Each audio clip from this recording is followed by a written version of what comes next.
So today's project, I'm working on mounting some not new but good used, almost new tires for my 62 Peterbilt. These are multi-piece tube type tires, split rims, whatever you want to call them. I don't think technically they're called split rims. I think the split rims actually split right here in the center, but hey, as far as I'm concerned, they split because it's got the snap ring on it, so good enough.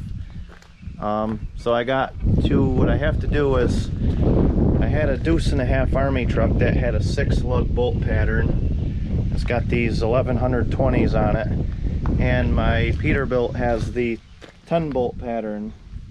So I need to take the tires and tubes off of these rims and put them on them rims. This is very dangerous to do this. I don't recommend anybody doing these tires, I guess, unless you have to.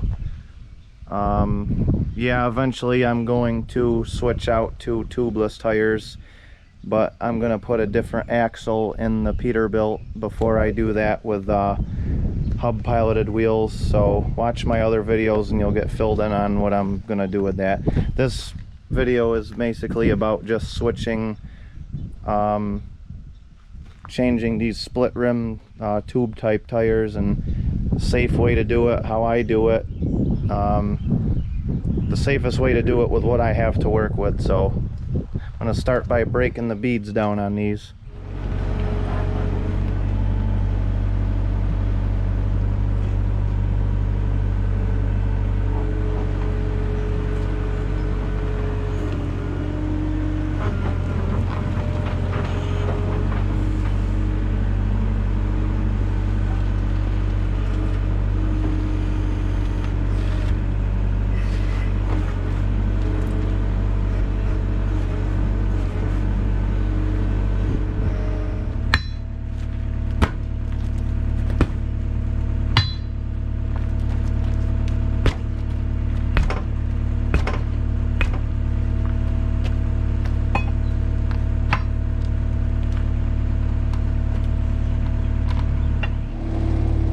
Well, I messed up.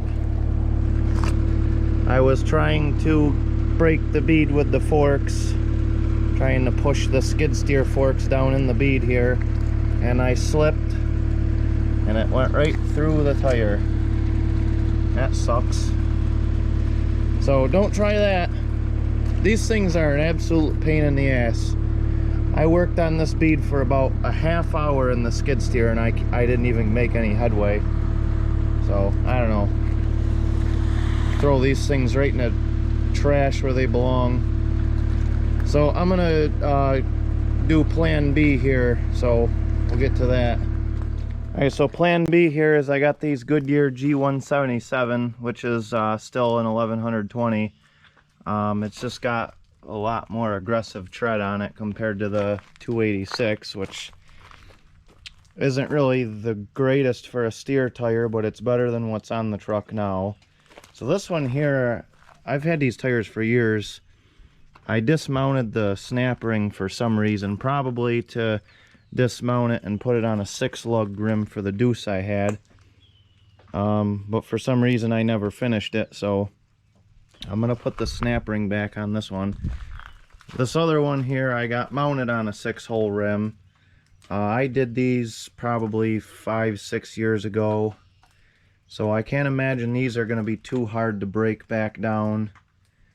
So I'm going to mount this one first, and the most important thing with these is to get wire wheel in here and clean this where this locking tab goes on all the way around. And same thing on the lock ring itself. You want to clean this edge up really nice. You don't want to give this thing any reason to not seat in there good. So I'm going to get my wire wheel and get doing that.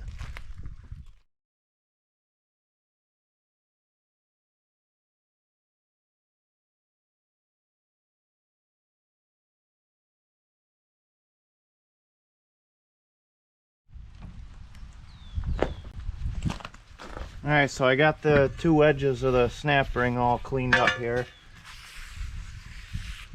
I think it feels pretty good. So on the split part right here, you want this end opposite of the valve stem. And then you just kind of work it on there. Get one started.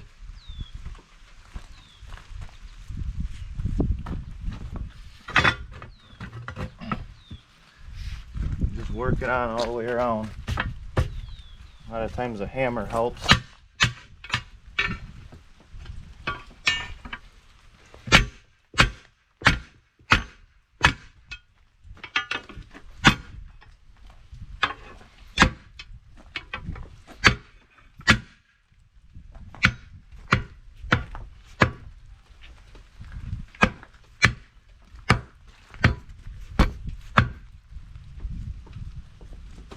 Alright, I got my lock ring all on. I'm pretty confident it's seated in there good, so I'm going to go ahead and put my valve stem core in now.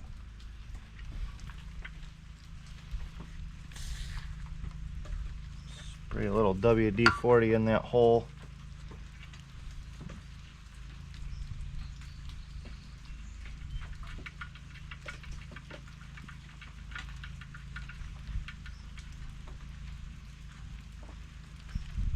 Alright, I'm only going to put just enough pressure in it to seat the bead.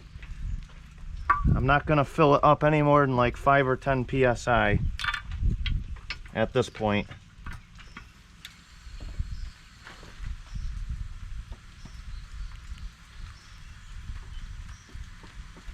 Who knows how much water this rim got into it. So I'm not really sure what I'm up against here. This tire's been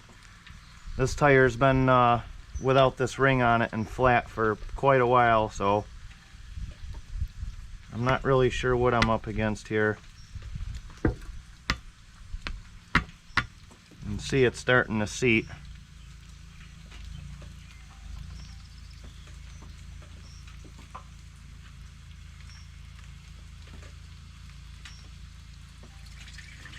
There we go. Alright, the water's gushing out of it, so we know we're getting somewhere. Yeah, I know this ain't the right way to do this. I should have just pulled the frickin' tire off the rim, but you know.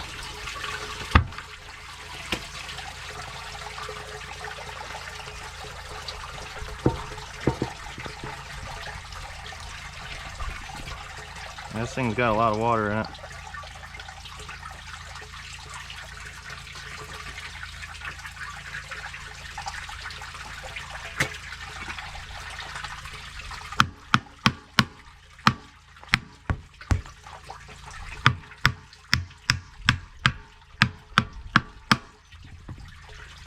Well, there's probably enough pressure in there to hurt you if it blew off at this point.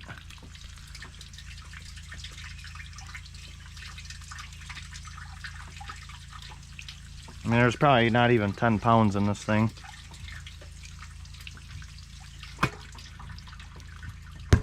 Alright, this is all the pressure I'm going to put in it for now.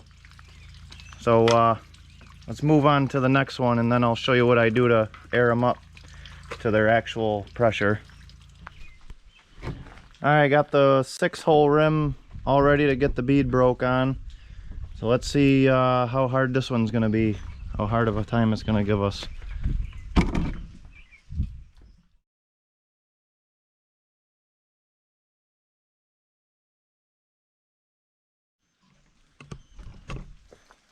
Well, this bead broke easy. I figured it would.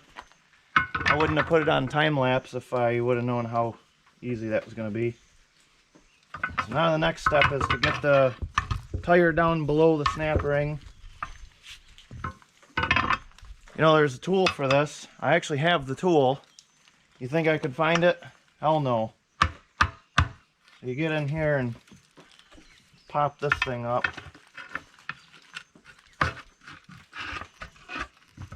Like that. Screwdriver, sacrificial screwdriver works just as good.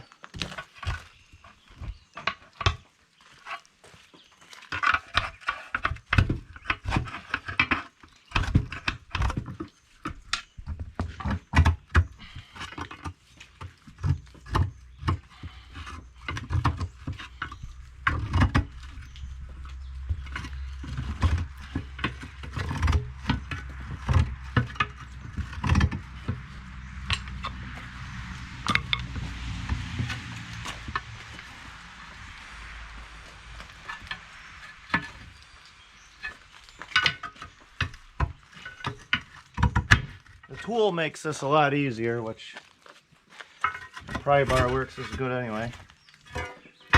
Trying to make it informational video and don't even have the right tool, so. Alright, we'll put this aside.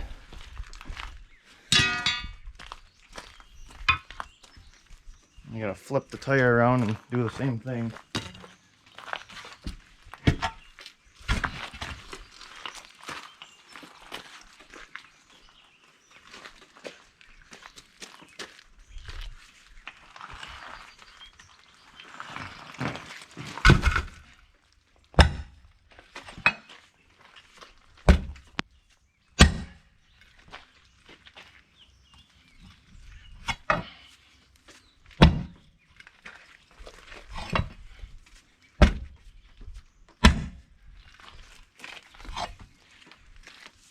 The trick with this is to get it wedged between the tire and the rim. You got to be a good aim though, because you don't want to hit the rim too many times, especially on the snap ring side.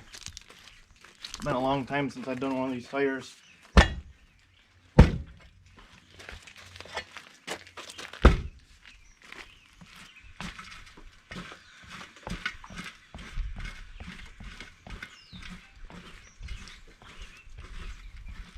Alright, there we have it.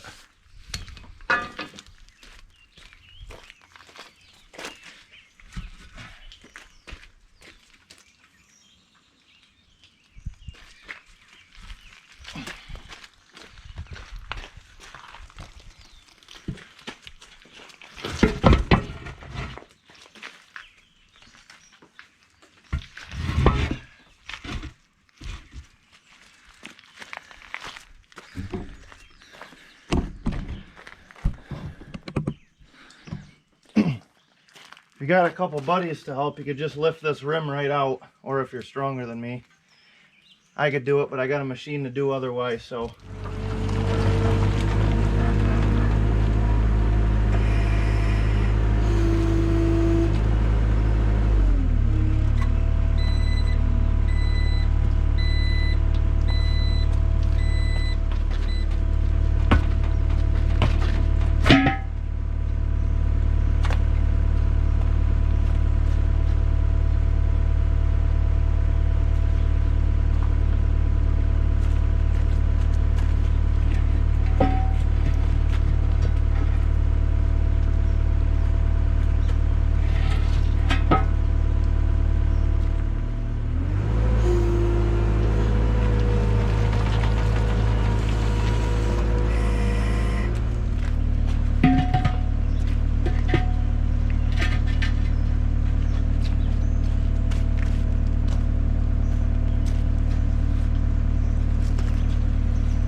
I got our new rim here. That looks pretty good. Nice clean. I'll clean this up a little.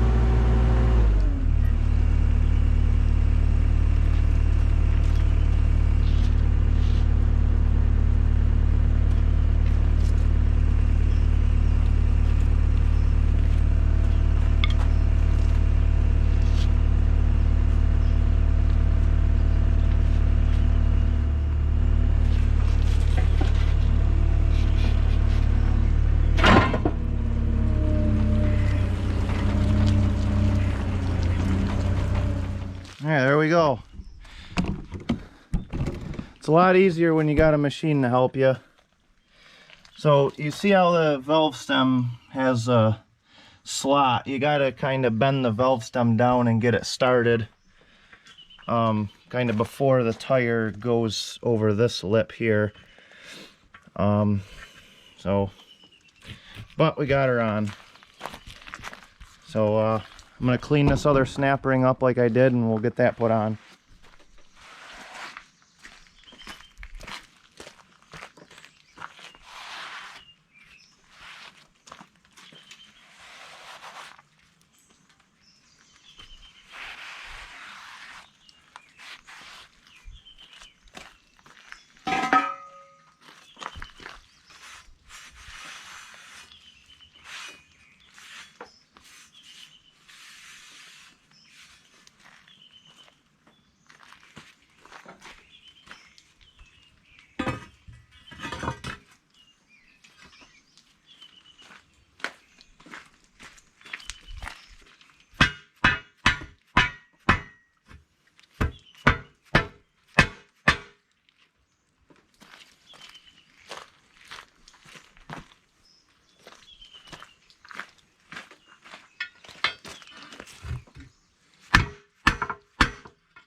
Alright, for this next part, we're going to take our air hose and locking air chuck and get it as far away from anything as possibly can.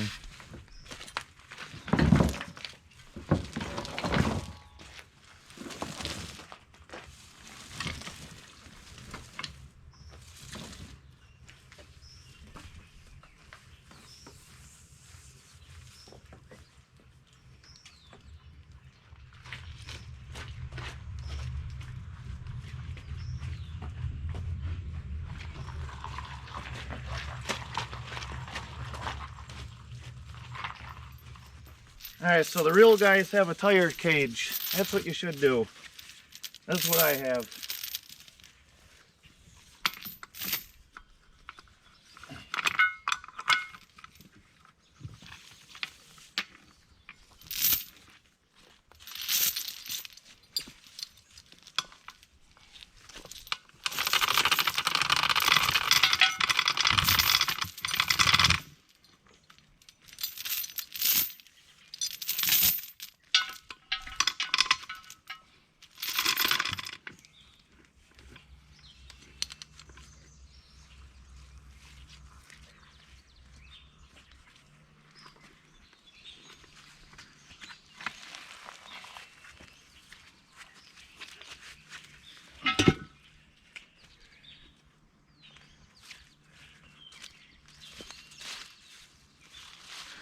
Alright, we're going to stick our lock and air chuck on there and let her rip.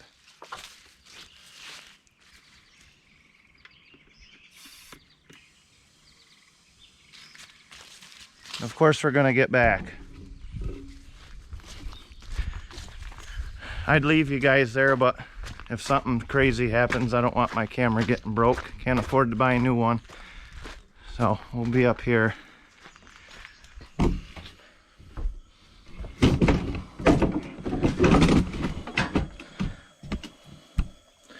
Just gonna turn the pressure down a little bit to like 50 on the regulator. If you can hear the hissing noise, you can hear the air going through it. So once that noise stops, we'll know that we're at 50, and then we'll kind of let it go. You can call me a coward if you want, it don't matter. I actually had one of these tires come apart on me quite a few years ago. I've done quite a few of these split rim tires here, and it don't matter how good you are or how good you clean it, or you know, there's still catastrophic stuff that happens. I think that particular tire, the belts broke. I'm not really sure what happened, because once it blew up, it was all in pieces. So it was pretty scary. It blew quite a ways up in the air. It's a good thing, you know, never do this without a locking air chuck. You know what? Don't even do this yourself. Just take it to a professional, because this is a disclaimer here. This is the way I do it, because I know it's done right. I know that the rims are clean, the parts are clean. You know, but I'm not going to encourage anyone to do it themselves. You know, that's up to you. That's your choice if you do your own tires or not. I've always done my own. So I was taught by a good teacher, you know, to do things safe, but stuff still happens. It's been a long time since I've done one of these tires, because every truck I get, I change it out to tubeless tires. And that's what this one will get eventually, but I'm getting new axles for it in the future, so I'm just going to make do with what I got for another year or so until I can afford to put new axles under it. Yeah, well, we'll get back when that tire's got about 50 pounds in it, and we'll see what happens from there. Alright, well, both these tires got about 50 psi in them, and they're looking good. Got a nice seat all the way around the rim on that one. I didn't chain this one. You don't have to chain them. I mean, you know, they're out here in the middle of nowhere. So, I mean, if it blows up, I'll blow that tractor up, which is alright, but, you know, I got it. So if it blows, it's going to go out nowhere. You know, this is just something, you know, I should have put the chain on better, but it was just basically for demonstration purposes. I mean, you know, if you have a cage, you should always use it, but anyway. This one here looks good too, so I'm gonna go ahead and charge the air compressor up and pump them up to probably 100 pounds or so. See what they're rated for.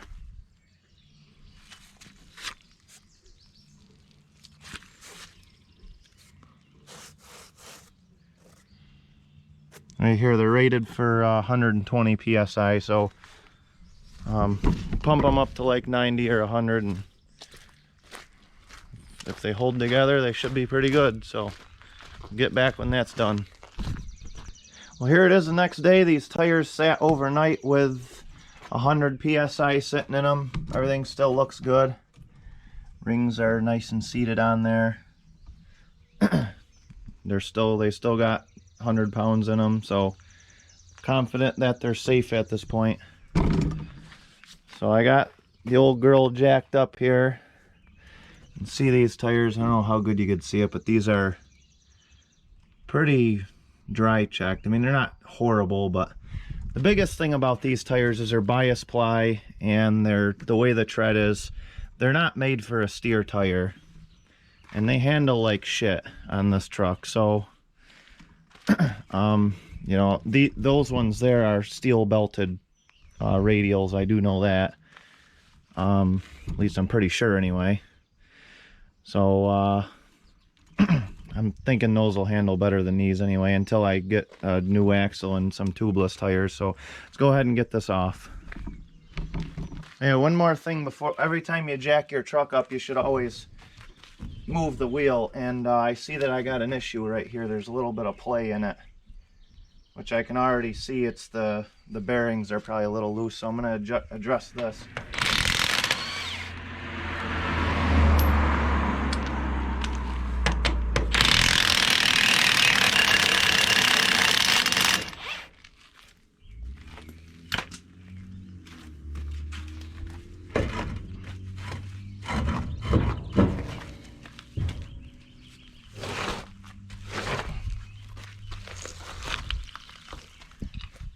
Another thing I always do when I jack the trucks up is grease the kingpins. That lets it relax, so the grease goes on the spot that normally would wear. Now let's get this cap off and find out what's going on here.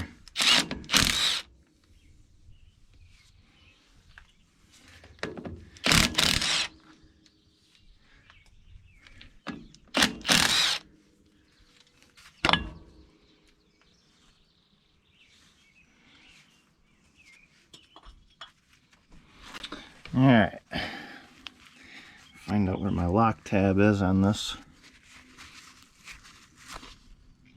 You'll see, yeah, that these axles don't have any brakes. A lot of these old trucks didn't have any brakes on the front. That's a lot of the reason I'm going to be putting a new axle in this truck in the future.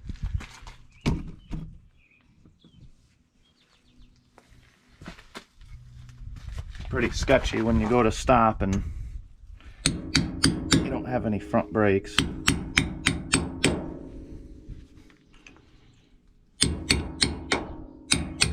I'm not going to go too hog wild on this.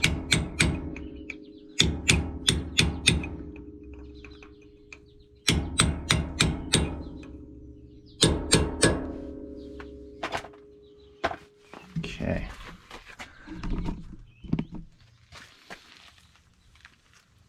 Hub socket here.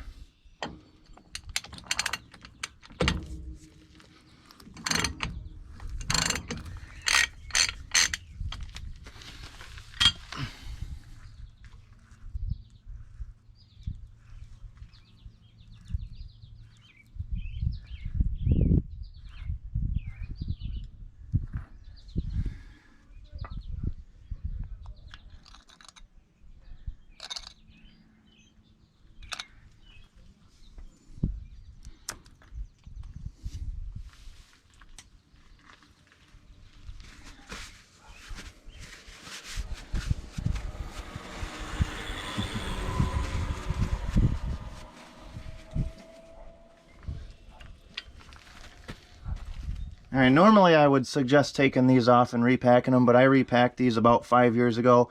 Yeah, it seems like a lot, but in 5 years, this truck probably only seen like 1,000 miles, so I'm not gonna bother with it.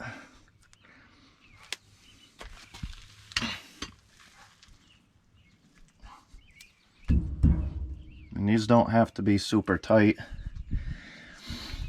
It's probably tight enough there. It's only a little bit loose. It didn't need much. Alright, so I'm gonna go ahead and put this back on now.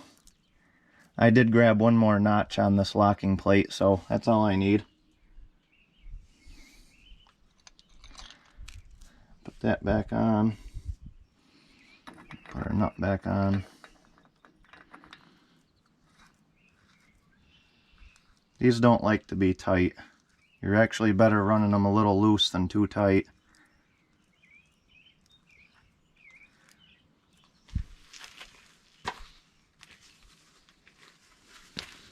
Yeah, the grease is still good in here anyway. Hopefully this truck will get driven a little more now that it looks nice.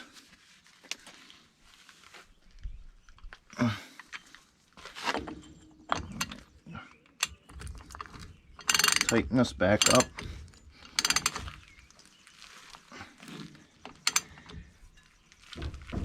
You want that one tight, the outer nut.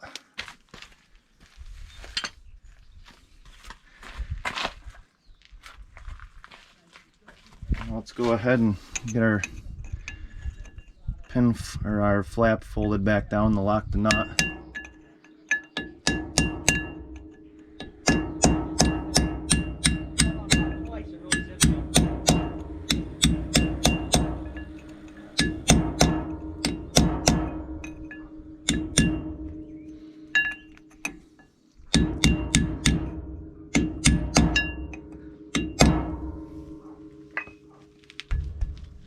Alright, that's much better. Get our hubcap put back on.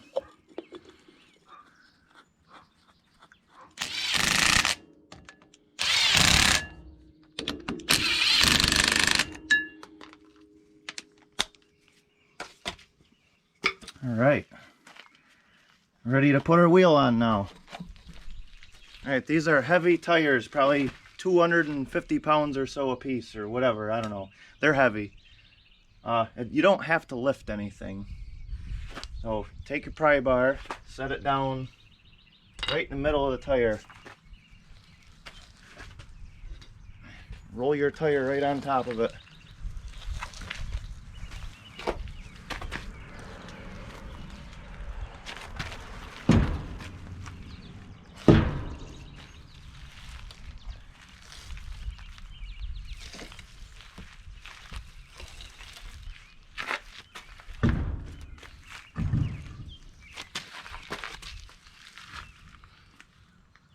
And just use the pry bar and lift it up.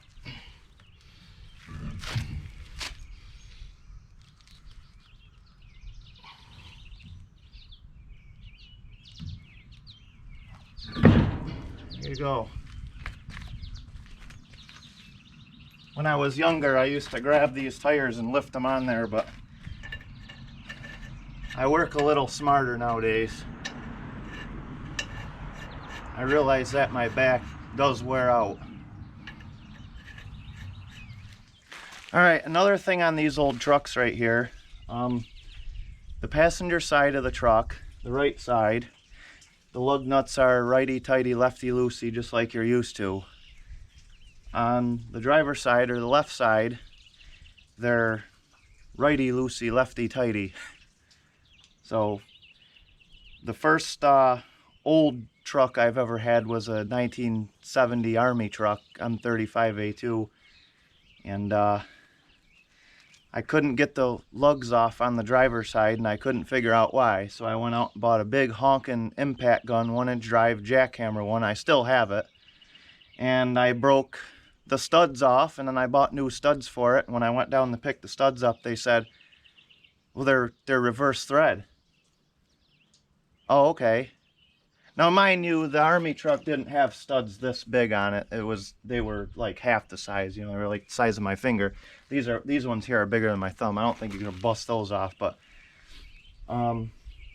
yeah, stupid, but I figured it out. I had no idea, so just to save anyone the hassle that is getting in the old trucks.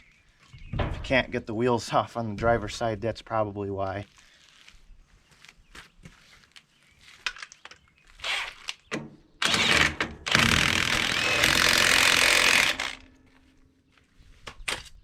Alright, normally I would use my big impact on this, but I don't feel like getting the hose out because it's a 1-inch hose and everything.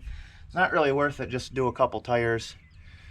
You'll see me get that out when I change like a whole axle at a time or something, like duals, you know, but it's not worth it for this. So what I'll do is I'll let this down and I'll get my big breaker bar on it and I'll just give it a little extra tunk. So let's let her down.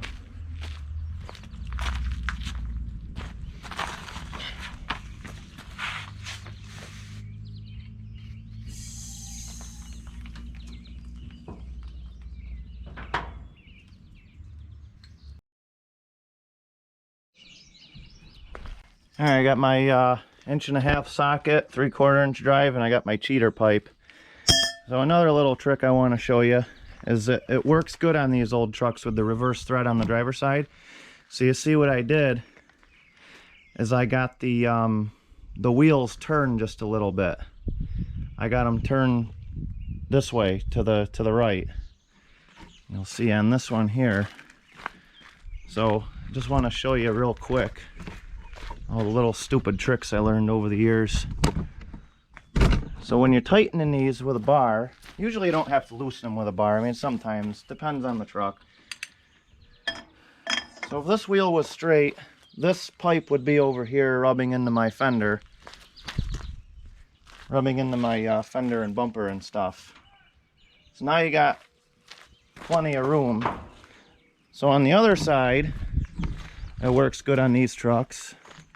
Well, I guess I don't. No, never mind. I'm thinking of regular thread. Sorry. Yeah, because regular thread, I'd be going that way too. But, all right. Anyway, so yeah, all right. If you had regular thread, this would work good because your tire would be facing that way. But yeah, all right. With these, I'm going to have to turn the wheel a little bit this way just so your bar doesn't dig into your fender. So never mind on that. Because on the other side, the ratchet's going to be on the front just like this one is. On regular threaded wheels where you got righty-tighty, lefty-loosey on both sides like this one here, that trick works. So never mind on that. So let's get these things tightened down here.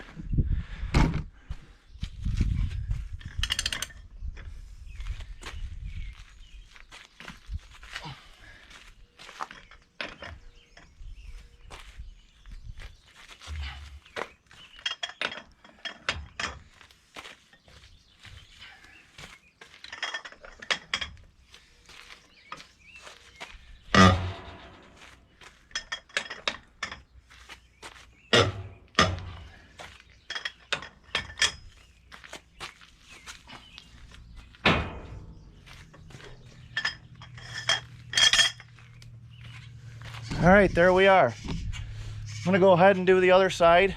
Not gonna bother filming that unless something crazy comes up that I need to fix, but if anything I might have to retighten the hub a little more like I did on this one. But if there's nothing else that comes up crazy on that side, I'm just gonna do that and we'll get back when that's done. All right, there we go. Got the other one all mounted and all tightened down. I got a stud that's missing. I got to pull off of hopefully the other axle I got laying around will have, but I got to go see. So yeah, this one here didn't go bad at all. I checked it. It was tight, so I didn't have to take the hubcap off, mess with anything. It was just pulling it off and putting a new one on. So that looks a little better. Now, it's not the other ones that I wanted. I'm still kind of upset that I broke that one with the forks, but what I was trying to do is I was trying to get the forks in here, the fork to bust this bead because it wouldn't go, and I I hit the snap ring on that one part, and it like jumped off and it just went right through the tire. It happened so quick, so that sucks. But what are you gonna do, you know? That's just how it goes, I guess. So here's the old ones right here. I'm gonna put these for sale. I mean, it's a shame because there's a ton of tread left on these things. But they're just a little dry checked. I mean, they're not bad. I mean, I'm sure these things still got tons of life in them. But I don't know if anybody's interested in these or whatever. Comment or whatever, and I don't know. I'm located in New York State. That's all I'm gonna tell you for now. It's all anybody needs to know, unless you want to do personal business with me. So, yeah. So whatever. I got a bunch more of these tires. Actually, eventually, when I do put the new axles under this truck, I'm gonna get the hub piloted instead of the stud piloted, and I'm gonna be selling all these tires. I actually got 11 of these. I got a spare, so I got these 2, and then there's 8 back here on the drives. I mean, they're all immaculate shape. I mean, these things are practically brand new. Goodyear G177. They're 1120s. So they'll fit on your Dayton wheels or whatever. Buy them for your army truck. They'll fit on your 6-lug wheels. I actually got a bunch of 6-lug wheels left, so I don't know. But anyway, this video is not about me trying to sell stuff. But if anyone needs it, there it is, whatever. So, all right, well, that's it, I guess. Just wanted to do a quick video on that. Looks a lot better with some different wheels on it. Can't wait till there's aluminum wheels on it. Then she'll look real good, but good enough for now. So make sure you subscribe to me and everything if you like what you see. That way you won't miss any upcoming stuff. And we'll see you in the next video, and thanks for watching.